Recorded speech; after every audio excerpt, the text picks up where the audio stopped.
하나님 말씀 마태복음 16장 21절 말씀부터 28절 말씀까지입니다. 마태복음 16장 21절 말씀부터 28절 말씀까지 교독하겠습니다. 이때로부터 예수 그리스도께서 자기가 예루살렘에 올라가 장로들과 대제사장들과 서기관들에게 많은 고난을 받고 죽임을 당하고 제3일에 살아나야 할 것을 제자들에게 비로소 나타내시니 베드로가 예수를 붙들고 항변하여 이르되 주여 그리 마옵소서 이 일이 결코 주께 미치지 아니하리이다. 예수께서 돌이키시며 베드로에게 이르시되 사단아 내 뒤로 물러가라. 너는 나를 넘어지게 하는 자로다. 내가 하나님의 일을 생각하지 아니하고 도리어 사람의 일을 생각하노다 하시고 이에 예수께서 제자들에게 이르시되 누구든지 나를 따라오려거든 자기를 부인하고 자기 십자가를 지고 나를 따를 것이니라. 누구든지 제 목숨을 구원하고자 하면 잃을 것이요 누구든지 나를 위하여 제 목숨을 잃으면 찾으리라. 사람이 만일 온 천하를 얻고도 제 목숨을 잃으면 무엇이 유익하리요? 사람이 무엇을 주고 제 목숨과 바꾸겠느냐? 인자가 아버지의 영광으로 그 천사들과 함께 오리니 그때에 각 사람이 행한 대로 갚으리라. 진실로 너희에게 이르노니 여기 서 있는 사람 중에 죽기 전에 인자가 그 왕권을 가지고 오는 것을 볼 자도 있느니라. 아멘. 네, 이번 주일은 성령 강림 후 14번째 주일인데요. 지난 그 8월 25일에는 제가 아는 목사님이 소천하셨습니다. 제가 그 이야기를 듣고 그 목사님이 하신 그 설교를 찾아봤어요. 그랬더니 그 목사님이 소천하시기 전 거의 2달 전까지 설교를 한 것을 제가 봤습니다. 들었습니다. 근데 제가 몇 편의 설교를 그분이 하신 설교를 들으면서 정말 제가 마음에 인상 깊었던 내용은 그분이 밴쿠버에 있을 때 저하고 골드니어스 공원 또 여기 여러 그 트레일 코스를 같이 갔어요. 이분이 이제 그 토론토로 가기 전에 이 밴쿠버에 있는 산들을 좀 가고 싶다. 그래가지고 제가 그 목사님하고 같이 이렇게 같이 갔어요. 갔는데 그 당시에 목사님은 이제 항암 치료가 다 끝났다. 자기는 발견된 게 없다. 그래서 완벽하게 이렇게 병원에서 기적이라고 얘기했다라고 이야기했지만 제가 느끼기에는 그 당시에 제가 느끼기에는 그 정도 체력은 안 됐다라고 저는 느꼈어요. 그런데 아니나 다를까 토론토로 목회지를 옮겨서 가시면서 약 한 5, 6개월 후에 재발이 됐습니다. 재발이 되고 나서 그분이 이제 의사로부터 긴 시간이 아닌 것을 알게 됐고 또 그리고 제가 이제 설교를 드릴 때만 하더라도 이제 그의 인생이 한 2개월, 3개월 정도밖에 남지 않은 그런 상황이었어요. 그 의사로부터 3개월, 2개월 이 정도의 그 시간을 듣고 나서 그러니까 세상에 의학적으로 어떤 치료를 받을 수 없다. 이제 그런 이야기를 듣고 그분이 한 메시지를 제가 들으니까 정말 저는 그게 복음의 메시지로 뚜렷하게 들렸습니다. 이분이 하는 말이 그거예요. 앞으로 내가 1달, 2달 뒤에 하나님의 품에 있을 것인데 이렇게 표현하더라고요.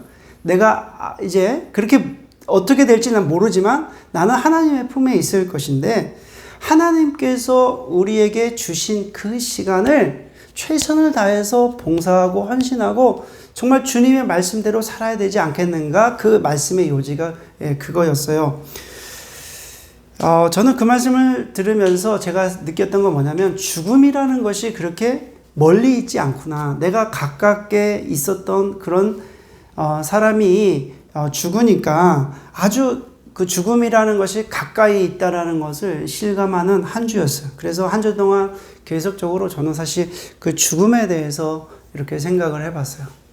죽음이 멀리 있지 않다. 가까이 있다. 오늘 본문 말씀이 어떻게 보면은 지금 그 말씀에 이어서 지난주 말씀과 이어서 같이 한번 생각해 보도록 하겠습니다. 본문은 AD 29년 그 초부터 예수님께서 예루살렘에 입성하시기 그 직전까지 있었던 사건의 내용이에요. 주님이 예루살렘에 왜 가셨습니까? 그러니까 주님이 예루살렘에 들어가신 이유가 무엇입니까?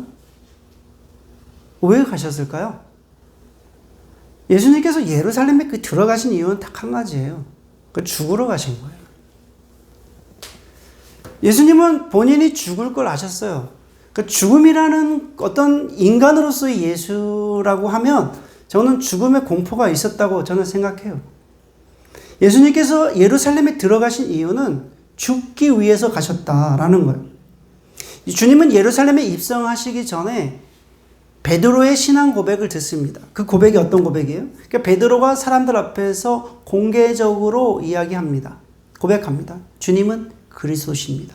살아계신 하나님의 아들이십니다.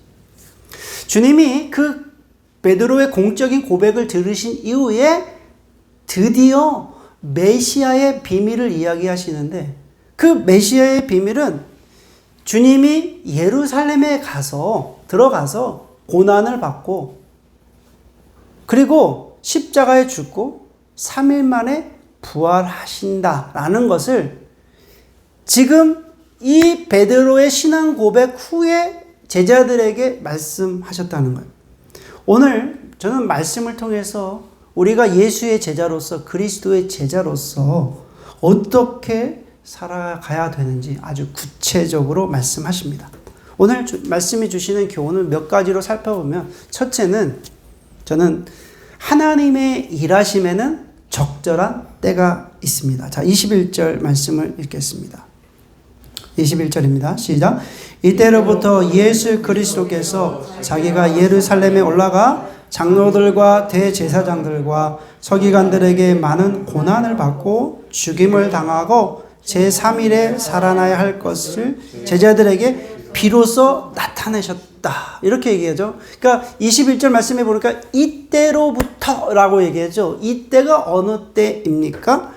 예수님께서 예루살렘에 올라가서 당신이 이제 다가올 그 죽음에 대해서 이제 가르치셨다라고 하는 그때가 어떤 때입니까? 가이사랴 빌립보에서 그리스도에 대한 신앙을 고백한 그때를 말합니다. 베드로가 공적인 곳에서 이제 공식적인 그 고백을 할 때 주님은 그리스도시요 살아계신 하나님의 아들이십니다. 그 이야기를 들으시고 그때로부터 이제 메시아의 비밀을 이야기하셨다는 거예요. 여러분, 우리가 예수님께서 이 고백을 들으시고 말씀하신 그 이유가 무엇입니까? 예수님께서 이때를 기다리셔야만 했고 또 이때를 기다리시고 나서야 비로소 메시아의 비밀을 이야기하신 이유가 무엇입니까? 그 이유는 예수 그리스도에 대한 올바른 신앙을 고백한 성도만이 그 고난의 의미를 깨달을 수 있기 때문에 그렇습니다. 아무 때나 이야기하면은 못 알아들어요. 이해할 수 없어요. 예수 그리스도의 십자가 복음을 올바로 이해한 성도만이 바로 여러분 고난의 의미를 깨달을 수 있기 때문에 그 이후에 예수님께서 지금 비밀을 말씀하신 거예요. 그러므로 주님의 일하심에는 적절한 때가 있어요. 전도서 말씀해 보니까요. 이렇게 기록되어 있어요. 전도서 3장 1절 같이 읽어볼까요? 시작. 범사에 기한이 있고 천하만사가 다 때가 있나니. 여러분, 범사에 기한이 있고 천하만사에 다 때가 있다. 여러분, 우리 어린아이들도 보면 어떻습니까? 우리 아기들 보면 어때요? 다 때가 있죠. 예. 아이들이 얼마나 귀여워요. 사랑스러워요. 그죠? 아이 태어나고 나면 얼마나 이렇게 기어다니고 뭐 이렇게 보면 얼마나 귀엽습니까? 그런데 아기가 사랑스럽다고 몸에 좋다고 무조건 뭐 모든 음식을 다 먹일 수 있는 건 아니죠. 어떻게 해야 돼요? 어린 아기, 정말 어린 아기는 젖을 먹이든지 분유를 먹이든지 우유를 먹이든지 그리고 나서 이유식을 하고 이유식이 끝나면 이제 조금 더 단단한 음식을 고기를 좀 먹이지 않습니까? 초반부터 아이고 귀여워 이래가지고 막 음식을 먹을 수 있는 게 아니죠. 여러분, 교육도 마찬가지예요. 우리 어린아이에게 그 교육도 첫 번서부터 미분 적분을 가르칠 수 있어요? 아이들이 숫자가 뭔지를 좀 가르치고, 덧셈, 뺄셈, 곱셈, 이렇게 가르친 후에 점점 더 이제 복잡한 그런 숫자를 가르쳐 주는 게 아니겠습니까? 여러분, 인간의 욕심이 과해지면 어떻게 돼요? 와, 내가 사랑하는 우리 아이에게 빨리 클 수 있도록 좋은 음식을 계속 먹인다. 이것도 좋고 저것도 좋다고 해서 계속 먹이면 그 아이는 어떻게 됩니까? 어떻게 되겠어요? 비만 되겠죠. 애가 계속 좋은 것만 먹어봐야 이래 되죠? 여러분, 우리 어린아이들에게 내 아이는 선행학습을 해야 되겠다 해가지고 애한테 계속 미리 공부시키고 해보면 애들 어떻게 됩니까? 공부를 미리 선행학습이 좋은 것 같지만요, 결국 어린 아이들이 어떻게 돼요? 과부하가 걸리면은 결국 공부에 대한 흥미를 잃게 되잖아요. 애들이 공부를 너무 많이 하다 보니까 흥미를 잃어요. 우리 한국 학생들을 보면은 중고등학교 때 공부를 너무 많이 시켜가지고 대학교 가서 공부하기가 싫은 거예요. 흥미를 잃은 거죠, 사실은. 근데 여기에 있는 아이들은 공부를 중고등학교 때는 그렇게 많이 안 시키는 것 같아요. 한국보다. 물론 본인들은 많이 한다고 생각을 하겠지만 한국보다는 한국에는 얼마나 많이 시킵니까? 과목도 다양하고. 그런데 대학에 가니까 이제 공부할 학생들은 대학에 가는 거겠죠. 그렇습니다. 하나님과의 관계도 마찬가지예요. 무조건 신앙이 빨리 성장하면 좋겠다. 또 매일매일 충성하고 열심히 하고 그러면 신앙이 빨리빨리 성장이 되겠다라고 생각을 합니다. 그래서 그렇게 조급하게 신앙을 생각하는 사람들이 있습니다. 교회 모든 행사에 다 참석하고 또 열심히 모든 것을 다 하면 내 신앙이 급성장하겠지. 그런데 그러다 보면 사람들이 좀 착각하는 것 같아요. 열심히 막 하게 되면은 이분이 진짜 신앙이 되게 좋은가 보다 해서 교회 규모가 좀 작으면은 어떻게 해야 돼요? 좀 열심히 하는 분들에게 직분을 줍니다. 직분을 줘요. 그 집사 직분, 권사 직분, 장로 직분을 이렇게 주게 돼요. 그러다 보니까는 교회 안에 집사, 권사, 장로님들이 너무 많아요. 처음에는 이 직분 받은 것이 감사해서 열심히 하다가 좀 시간이 지나고 몇 해가 지나다 보면 결국 문제가 생기게 됩니다. 교회가 분열하는 원인 중에 하나가 되기도 합니다. 하나님은 하나님의 자녀에게 가장 좋은 것을 주십니다. 하나님께서 주시는 축복, 하나님께서 주시는 그 은혜 다 때가 있습니다. 우리가 그것을 받을 준비가 될 때까지 하나님께서 연단시키시고 훈련시키신다는 것. 여러분, 하나님 앞에서 우리가 조급해하지 마시고 우리 모두 여러분 나의 신앙의 성숙을 위해서 한 걸음 한 걸음씩 달려가야 될 줄 믿습니다. 하나님의 정하신 때가 있어요. 그 정하신 때 하나님의 자녀는 하나님께서 가장 좋은 것으로 주시는 그 때가 있다는 것입니다. 두 번째로 저는 깨닫는 것은 제자도를 바치는 세 기둥이 있습니다. 제자도를 바치는 세 기둥이 있는데 첫째는 자기 부인, 십자가, 두 번째는 십자가, 세 번째는 주님을 따르는 삶입니다. 자, 24절 말씀을 읽겠습니다. 24절입니다. 시작. 이에 예수께서 제자들에게 이르시되 누구든지 나를 따라오려거든 자기를 부인하고 자기 십자가를 지고 나를 따를 것이니라. 아멘. 여러분, 예수님께서 비로소 제자들에게 이제 제자의 도를 가르치십니다.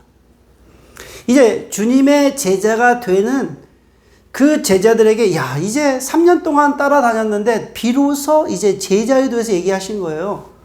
우리가 진정으로 참 제자가 되려면, 그리스도의 제자가 되려면 이 세 가지 요소가 있어야 돼요.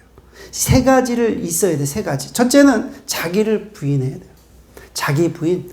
우리는 하나님의 피조물로서 내가 가진 자아를 부인해야 된다. 참 어려운 말이죠. 내가 난데 나를 어떻게 부인합니까? 성도는 세상에서 인정하는 나의 존재를 부정하는 거예요. 부인하는 거예요. 하지만 세상은 반대로 계속해서 나의 존재를 인식시킵니다. 나의 존재를 인정하라고 그래요. 나의 존재가 세상에서 가장 가치 있다라고 얘기해요. 그래서 모든 세상이 자기 중심으로 돌아간다라고 이야기를 해요. 그러나 십자가 복음은 자기 존재를 부정하라고 하니까 이게 너무 충돌이 되는 거예요. 그 복음하고 세상의 가치관하고 너무 충돌이 되는 거예요. 그래서 여러분, 바울이 이해한 복음을 보니까 바울은 자기가 예수 그리스도의 십자가 그 복음을 깨닫고 나서 자기가 알고 있는 모든 학문을 배설물로 여겼다라고 고백합니다. 바울은 얼마나 똑똑하고 학식이 있었냐면 가말리아 문화생이었고 또 가말리아의 학문을 겸비한 사람이었어요. 아주 그 가말리아 문화생을 공부한 세계적인 석학 중에 석학이었어요.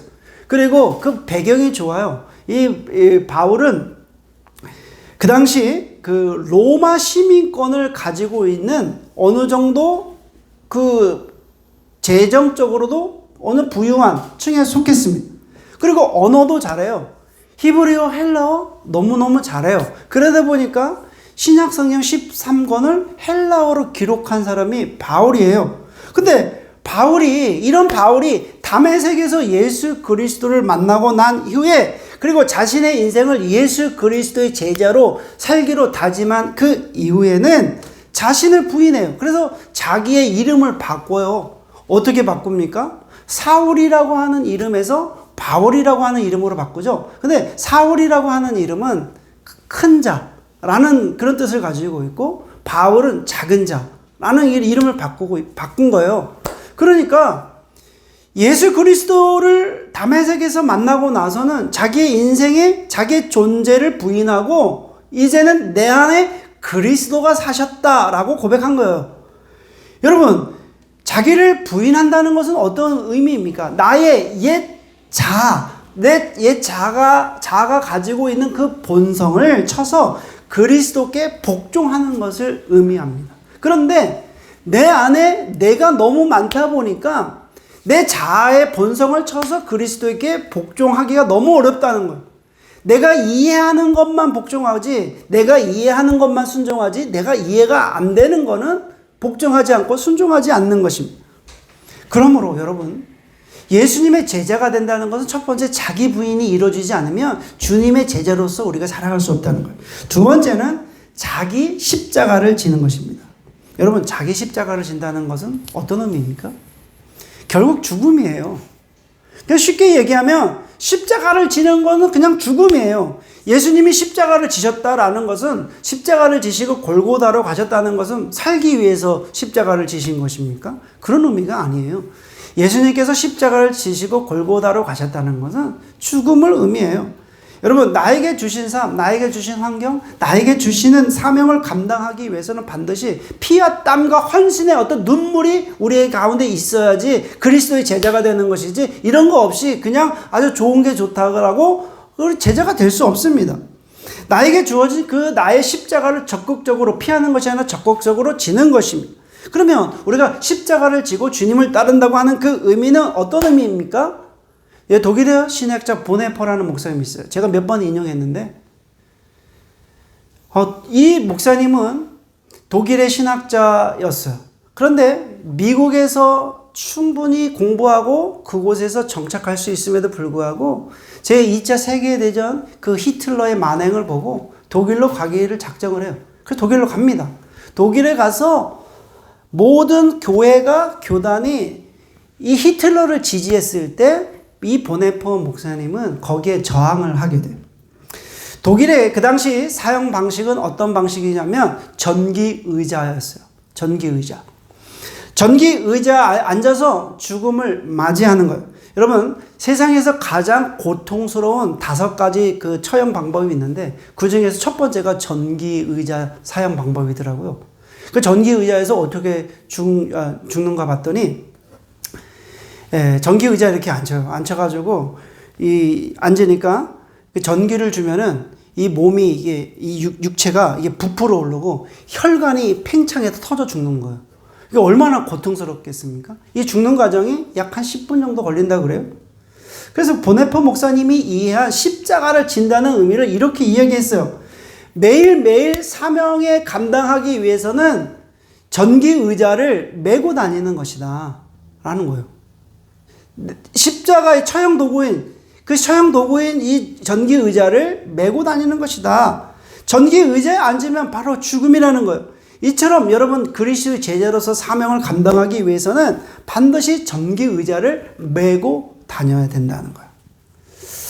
쉽지 않죠, 그죠? 전기의자를 우리가 메고 다닌다는 게 그게 쉬운 일입니까? 쉽지 않죠. 세 번째는 십자가를 지고 그리스도를 따라가야 된다. 이제 전기의자를 메고 누구를 따라가야 되냐면 그리스도를 따라가야 된다. 여러분, 모든 제자들이 가야 할 방향성에 대해서 말씀하십니다. 여러분, 방향이 헷갈려 버리면 도착점에 우리가 도달할 수 없어요. 방향이 올바라야지 갈 수 있잖아요. 그러면 진정한 제자는 누구예요? 스승을 따라갑니다. 스승을 따라가지 아니하면 진정한 제자라고 할 수 없어요. 우리의 스승은 누굽니까? 우리의 스승은 딱 한 분이에요. 예수 그리스도가 우리의 스승이십니다. 여러분, 철학자도 우리의 스승도 아니고, 또 훌륭한 신학자, 훌륭한 목회자, 우리의 스승이 아니에요. 우리의 스승은 오직 누구예요? 예수 그리스도십니다. 예수님께서 하신 말씀, 예수님께서 하신 행동, 예수님께서 하신 약속을 기억하며 우리는 따라가야 돼요. 그래서 여러분, 이 세 가지 요소가 너무나 중요합니다. 그럼에도 불구하고 이 세 가지 요소를 갖춘 주님의 제자들을 찾아보기가 어려워요. 여러분, 그리스도의 제자라고 말하는 사람들이 보면은 자기 부인이 없어요. 의외로 자기의 의가 너무 강하고 생각이 강해요. 열심히 봉사를 하지만 자기의 이름을 위해서, 명예를 위해서 봉사를 해요. 입을 열면 그리스도의 십자가를 얘기하고 은혜를 얘기하고 오 주여라고 얘기해지지만은 실제로는 겸손과 희생을 찾아볼 수 없어요. 조금만 건들면 화가 나가지고 그 분노된 화를 참을 수 없어요. 사람들이 알아주는 자리에만 앉아요. 겉으로는 매우 열심히 사역하는 것 같지만 그들의 발걸음은 십자가에 달리신 그리스도를 따라가는 것이 아니라 세상의 쾌락과 돈을 쫓아간다는 거예요. 여러분들은 정말로 누구를 위해서 살고 계십니까? 여러분은 예수 그리스도를 따라가고 계십니까? 여러분들이 정말 진정으로 주님의 제자가 되기를 원하신다면 우리의 눈을 들어 오늘 말씀에 우리가 응답하셔야 됩니다. 나 자신을 부인하고 내가 마주한 모든 현실에 전기 의자를 메고 주님을 따라가야 됩니다. 아멘. 세 번째는 나의 생명을 버리면 영원한 생명을 얻습니다. 자, 25절 읽겠습니다. 시작. 누구든지 제 목숨을 구원하고자 하면 잃을 것이요 누구든지 나를 위하여 제 목숨을 잃으면 찾으리라. 아멘. 여러분, 이 말씀이 저는 지금 읽은 말씀 중에서 구원의 진리에 대한 최고의 역설적인 말씀이다. 저는 그렇게 생각해요. 지금 이 역설적인 진리의 말씀을 우리가 이해하지 못한다면 우리가 아무리 오랜 신앙생활을 했다고 하더라도 우리가 제대로 한 것이 아니다 라고 말씀드릴 수 있어요. 여러분, 인간의 역사는 죽음을 극복하기 위해서 수많은 노력을 했습니다. 평생 동안 내가 돌을 한번 닦아보면 죽음을 극복할 수 있지 않을까? 이렇게 생각한 사람들도 있습니다. 또 어떤 사람들은 영원히 사는 약을 개발하려고 평생 노력한 사람도 있고요. 진시황 같은 사람들은 불로초를, 영원히 죽지 않는 그 불로초를 구하기 위해서 아주 부단히 노력했죠. 여러분, 김일성이는요, 자기가 젊어지기 위해서 영원히 좀 살고 싶은 그런 마음에 젊은 사람들의 피를 빼가지고 수혈을 했다고 그래요. 그래도 역시 여태까지 살아있는 사람들이 있습니까? 이 모든 사람들이 죽음을 극복할 수 없었다는 거예요. 그럼 여러분, 기독교 복음의 진리가 무엇입니까? 25절 말씀을 다시 한번 읽겠습니다. 시작. 누구든지 제 목숨을 구원하고자 하면 잃을 것이요 누구든지 나를 위하여 제 목숨을 잃으면 찾으리라. 여러분, 주님께서는 영생을 얻기 위해서는 우리의 목숨을 내어놓아라 라고 말씀합니다. 영원한 생명을 얻기 위해서는 자신의 목숨을 내어놓으라. 그러니까 이 세상에서 먼저 목숨을 내어놓으라는 거예요. 역설적인 표현이에요. 이 세상에서 자신의 목숨을 내어놓으면 영원한 하나님의 나라에서 영원히 살게 될 것이다. 주님께서 제자들에게 비로소 십자가에도 주님의 제자의 도에 대해서 이렇게 말씀하신 거예요. 저는 복음을 이해하면 이해할수록, 신앙생활을 하면 할수록 이 복음의 가치와 진리를 깨닫게 돼요. 그러다 보니 얼마 전에 소천한 이 목사님도 그 진리를 알았기 때문에 자기가 한두 달 후에 하나님과 같이 있을 거라고 하는 것을 알면서도 그 고통 가운데 있으면서도 하나님의 말씀을 전했다. 저는 그렇게 생각합니다. 네 번째로 제가 생각하는 것은 인생에 대한 완전한 셈은 주님의 재림 때에 이루어집니다. 자, 27절 말씀입니다. 같이 읽겠습니다. 인자가 아버지의 영광으로 그 천사들과 함께 오리니 그때 각 사람이 행한 대로 갚으리라. 아멘. 예수님께서 마지막 때에 아버지의 영광으로 오십니다. 이제 아버지의 영광으로 오실 때 예수님께서 하시는 것이 우리의 모든 인생에 대해서 계수하신다, 세물하신다는 거예요. 근데 이 말씀이 우리에게는 희망이 되고 소망이 됩니다. 왜 그렇습니까? 각 사람이 행한 대로 갚으리라, 그렇게 얘기하시죠. 우리가 이 세상에서 행한 대로 갚으리라. 예수님께서 아버지의 영광으로 오셔서 우리의 행한 모든 것대로 셈을 하신다는, 카운트를 하신다는 거예요. 여러분, 하나님께서는 이 세상에 있는 모든 사람들이 한 모든 행동들을 기억하십니다. 그리고 마지막 주님의 재림 때에 그것을 셈을 하세요. 여러분들이 그랬잖아요. 아니, 이렇게 악한 일을 하고 이렇게 잘된 사람들 도대체 이렇게 잘 살 수 있을까라고 얘기하지만 걱정하지 마세요. 반드시 심판이 있습니다. 하나님께서는 여러분들이 하는 모든 행동들을 기억하십니다. 지금 당장 어렵고 힘들고 왜 나를 이렇게 신앙생활 하는데 왜 이렇게 어렵고 힘들고 어렵지? 축복이 나에게 이렇게 임하지 않지? 라고 실망할 필요가 없다는 거예요. 왜냐하면 하나님께서 각 사람들이 행한 대로 갚아 주실 것이라고 말씀하십니다. 그런데 예수님께서 오늘 말씀하신 갚아 주실 그때가 지금이 아니라 주님께서 다시 오실 그때라고 말씀하고 있습니다. 여러분, 오늘 말씀을 통해서 여러분, 죄를 지어도 나는 죄를 지어도 심판이 없다라고 그렇게 안심하지 마세요. 반드시 심판이 있고요. 반대로 내가 경건하게 살고 있는데 왜 이렇게 나에게 큰 복이 없지? 이렇게 실망할 필요도 없어요. 여러분, 오늘 말씀을 여러분들이 기억하면서 가장 중요한 것은 내가 그리스도의 제자로 살아가고 있는가? 그게 가장 중요하다는 거예요. 오늘 말씀을 통해서 결론 맺습니다. 인생은 유수와 같습니다. 정말 빠르기도 하고 순식간에 지나가는 것 같아요. 너무너무 빨라요. 인생은 진짜 빨라요. 정말 빠릅니다. 예수님은 제자의 삶에 대해서 말씀하셨잖아요. 주님을 따르는 제자가 되려면 먼저 자기를 부인해라. 그리고 십자가를, 전기의자를 매라. 자기 십자가를 져라. 그리고 주님을 따라라. 이렇게 말씀하시잖아요. 여러분, 마지막 때에 이 세상에 내 마음을 뺏기지 마시고 하나님의 영광에 참여하는 지혜로운 성도가 되시기를 주님의 이름으로 축원해 올립니다. 기도드리겠습니다. 하나님, 이 세상의 가치관에 우리의 삶을 비교해 보면 너무나 초라합니다. 또